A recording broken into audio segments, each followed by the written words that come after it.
नमस्कार. बाजार गप्पांच्या या भागामध्ये आपल्या सगळ्यांचं मनापासून स्वागत.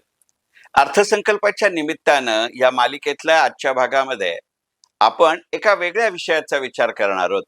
अर्थसंकल्पाच्या निमित्तानं या मालिकेच्या कालच्या भागामध्ये आर्थिक वर्ष 2026-27 सालासाठीच्या अर्थसंकल्पामध्ये कोणत्या खात्यांमध्ये सगळ्यात जास्त वाढ झाली आहे निधीच्या वाटपाच्या दृष्टीनं, अशा 5 खात्यांचा विचार केला. आज त्याचं दुसरं टोक गाठूया. यंदाच्या अर्थसंकल्पामध्ये म्हणजे आर्थिक वर्ष 2026-27 सालासाठीचा जो अर्थसंकल्प केंद्रीय अर्थमंत्री माननीय निर्मलाजी सीतारामन यांनी आपल्या देशाच्या संसदेला 1 फेब्रुवारी 2026 रविवारी सकाळी 11 वाजता सादर केलाय, त्यात कोणत्या खात्यात सगळ्यात जास्त घट झालीये, कमतरता आली आहे, कपात केली आहे, याचा विचार करू.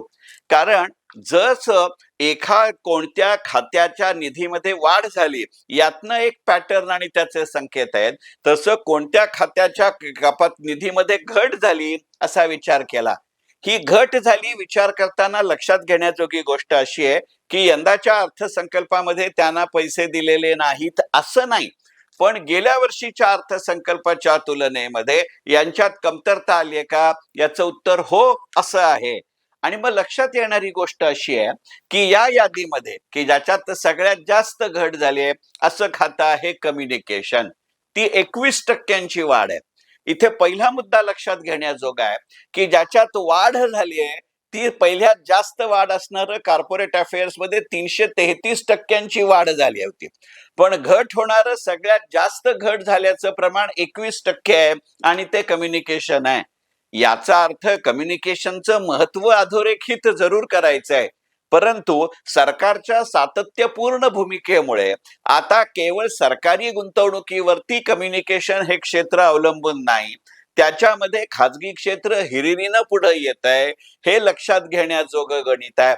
आणि त्यामुळे प्रत्यक्ष कम्युनिकेशन क्षेत्रामध्ये होणारी गुंतवणूक एक राष्ट्रीय अर्थव्यवस्था म्हणून कमी झाली नाही, तरी सरकारला आपल्या खिशातला पैसा कमी भरून चालेल अशा पद्धतीचा संकेत ही 21% कपात देत असतं.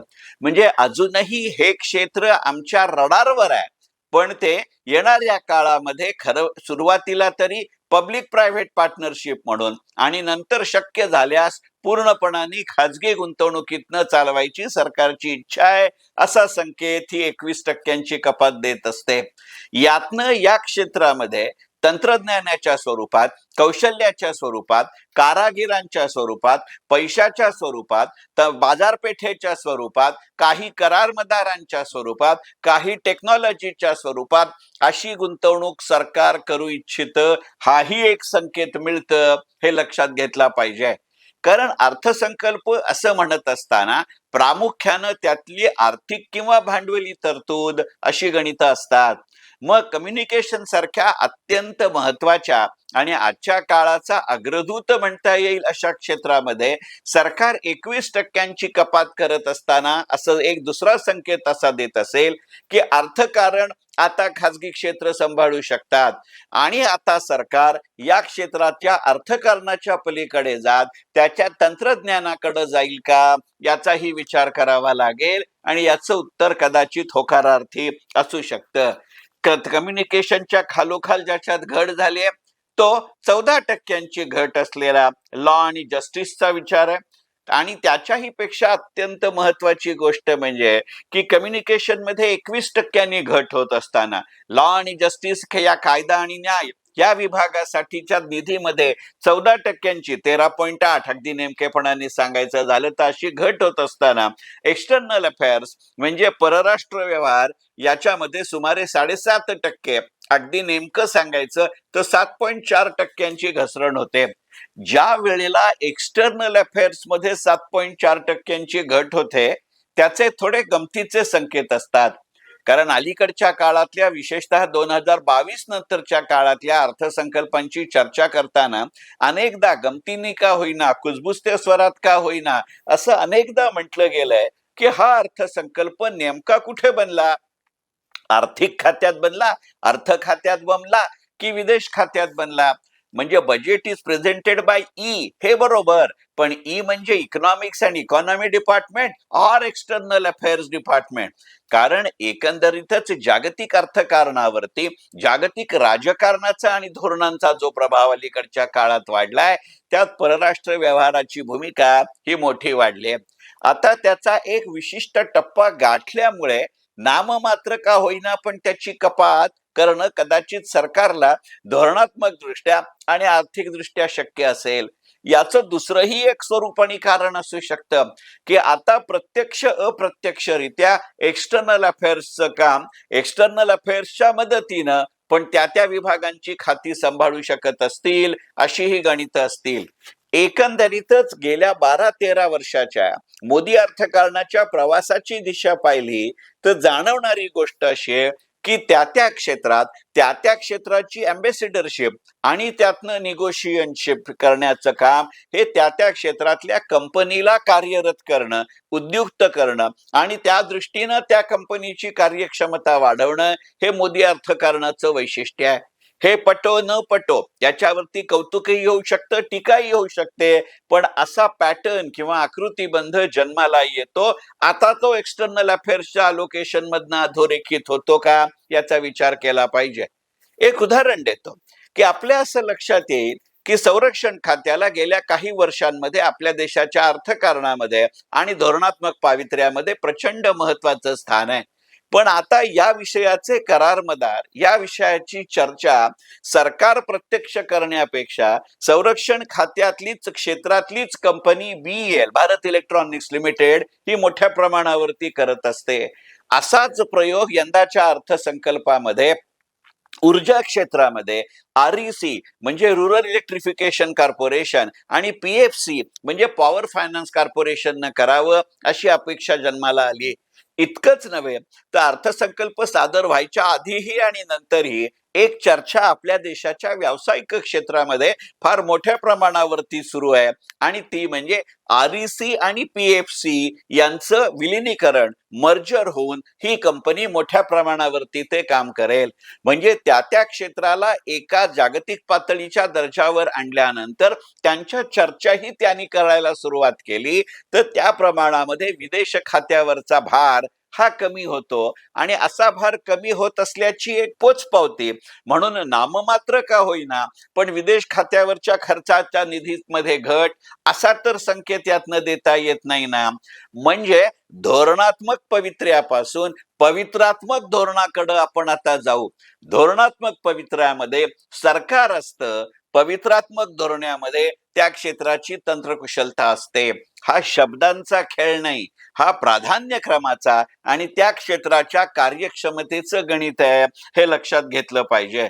याच्या नंतरचे जी म्हणजे मी म्हटलं तसं की जर कम्युनिकेशन मध्ये सुमारे 21%, लॉ जस्टिस मध्ये सुमारे 14%, परराष्ट्र व्यवहार याच्यामध्ये सुमारे 7.5%, याच्या नंतरचं गणित हे केमिकल्स अँड फर्टिलायझर्सचं आहे, त्याच्यामध्ये 4% घट होतीये. एकंदरीतच आपल्या देशाच्या कृषी क्षेत्राचं जे स्वरूप बदलत आहे की पारंपरिक ऍग्रिकल्चर पासून आपण हॉर्टिकल्चर, सेरिकल्चर, फ्लोरिकल्चर, ॲक्वाकल्चर याच्याकडची गणितं जास्त वाढतायत. यंदाच्या अर्थसंकल्पीय भाषणामध्ये 2 पद्धतीचे उल्लेख या क्षेत्राबद्दल आहेत. एक उल्लेख असा आहे की आपल्या देशाच्या इतिहासामधलं विक्रमी असं अन्नधान्याचं उत्पादन आपण वाढवलंय की निर्माण केलंय. पण त्याच बरोबरीनं असाही उल्लेख यंदाच्या अर्थसंकल्पीय भाषणामध्ये आहे की मूळ अन्नधान्याच्या उत्पादनाच्या वेगापेक्षा सुद्धा ॲक्वाकल्चर, सेरिकल्चर, फ्लोरिकल्चर, हॉर्टिकल्चर यांच्या उत्पादन वाढीचा वेग हा जास्त आहे. साहजिकच पारंपरिक कृषी क्षेत्राकडनं जसजसं आपण ॲक्वाकल्चर, सेरिकल्चर, फ्लोरिकल्चर, हॉर्टिकल्चर मध्ये जाणार आहोत तसतसं आपल्या देशाची राष्ट्रीय अर्थव्यवस्था म्हणून केमिकल्स आणि फर्टिलायझर्स कडे बघण्याचा दृष्टिकोन, त्याचा वापर, त्याचा उपयोग, त्याचं प्रमाण आणि त्याचं सातत्य याचा विचार करावा लागेल. आणि तो क्षेत्रनिहाय, तो राज्यनिहाय, तो पीकनिहाय जास्त असेल, तो मोसमी आणि सायक्लिकल असेल त्यामुळे केंद्र सरकारपेक्षा सुद्धा याबाबतचं निधी अलोकेशन तिथले स्थानिक घटक लक्षात घेऊन राज्य सरकार आणि केंद्रशासित प्रदेशानं करावे लागतील का? याचं होकारार्थी उत्तर म्हणजे केंद्र सरकारच्या पातळीवर केमिकल आणि फर्टिलायझर्स याच्या निधीमध्ये घट होणं हे आहे, हे लक्षात घेतलं पाहिजे. कारण मुळातच अगदी पारंपरिक क्षेत्रामध्ये सुद्धा आपल्या देशातली उत्पादनाची केंद्र ही बदलती राहिली आहेत. माझ्या अनेक भाषणांमध्ये मी गमतीनं म्हणतो तसं की मी जेव्हा 80 साली बीकॉम झालो त्या काळामध्ये आपल्या देशाचं तांदूळाचं कोठार म्हणून तामिळनाडूचा उल्लेख केला जायचा, आता आसामचा करावा लागतो. मी बीकॉम झालो त्या काळामध्ये आपल्या देशाची संत्र्याची राजधानी हे नागपूर होती, आता ती मणिपूर झाली आहे. याच्यामध्ये केवळ भूगोल बदलत नाही तर त्याच्या खताचं वापर प्रमाण आणि पद्धत याच्यामध्येही बदल होतो आणि मग त्या एका स्थिरतेच्या पातळीवरती आल्यामुळे आधी दिलेल्या पैशाचा विनियोग त्याच पद्धतीनं त्याच प्रमाणात त्याच पातळीवर करत राहण्यातनं हवा असलेला उद्देश कमी पैशात गाठता येतो असाही संकेत त्यातनं दिला जातो का, याचा विचार करावा लागेल. आणि कालच्या व्हिडिओमध्ये मी म्हटलं तसं की एकंदरीतच फूड आणि फूड प्रोसेसिंग इंडस्ट्रीचं प्रमाण हे मोठ्या कंपन्यांकडनं कुटीरोद्योग अगदी कुटुंब पद्धतीच्या व्यवसायात आणल्यामुळे त्याचा उपयोग आणि प्रमाण वेगळ्या पद्धतीनं होतो का, नॅचरल बॅगेजेसचा याच्यामध्ये किती प्रमाणात उपयोग होऊ शकतो याचाही विचार, याचं हे गणित आहे का हे पाहावं लागतं. आणि त्याच्यामध्ये यंदाच्या अर्थसंकल्पामध्ये घट झालेली जर वरिष्ठ किंवा वरच्या पातळीवरच्या 5 जणांचा विचार केला गेला तर पहिली 4 म्हणजे कम्युनिकेशन, लॉजिस्टिक्स, एक्सटर्नल अफेअर्स आणि पेस्टिसाइड्स किंवा केमिकल्स आणि फर्टिलायझर, याच्या नंतरचं 5वं क्षेत्र हे कन्झ्युमर अफेअर्स आणि फूड अँड पब्लिक डिस्ट्रीब्युशन आहे. आपण मान्य कराल की मुळातच हा प्रकार आता राज्य सरकार फार मोठ्या प्रमाणावर सांभाळतात, त्यामुळे केंद्र सरकारची याबाबतची गणितं बदलतात का याचा विचार करू. कालचा भाग आणि आजचा भाग म्हणजे एका भागामध्ये आपण कोणत्या खात्यांमध्ये सगळ्यात जास्त वाढ झाली असा विचार केला निधी वाटपाच्या दृष्टीतनं आणि यंदाच्या अर्थसंकल्पामध्ये कोणत्या खात्याच्या निधी वाटपात घट झाली असा विचार केला. याचं कारण असं, यातनं सरकार त्या खात्याची स्थिती दाखवतंय. साहजिकच या धोरणाचा त्या क्षेत्रातल्या कंपन्यांवर, त्यांच्या उत्पादनावर, त्यांच्या उत्पन्नावर, त्यांच्या नफ्यावर आणि पर्यायानं त्यांच्या शेअर बाजारातल्या शेअर्सच्या बाजारभावांवर परिणाम होईल हे लक्षात घेतलं पाहिजे.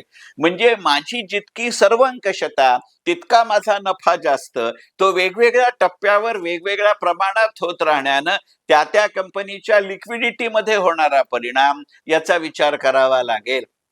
अगदी आत्ता ज्या कन्झ्युमर फूड्सचा आपण विचार केला त्याच्यामध्ये टाटा कन्झ्युमर पासून गोदरेज पर्यंत आणि डाबर पासून दुसऱ्या गोष्टीपर्यंतचा विचार करताना याच्या बरोबरीनं मग ॲव्हेन्यू सुपरमार्ट किंवा डीमार्ट सारख्या कंपन्यांचा विचार करावा लागतो का, टाटा बिग बास्केट घेतं म्हटल्यानंतर त्याचं कन्सॉलिडेशन होतं का, याही मुद्द्यांचा विचार करावा लागेल.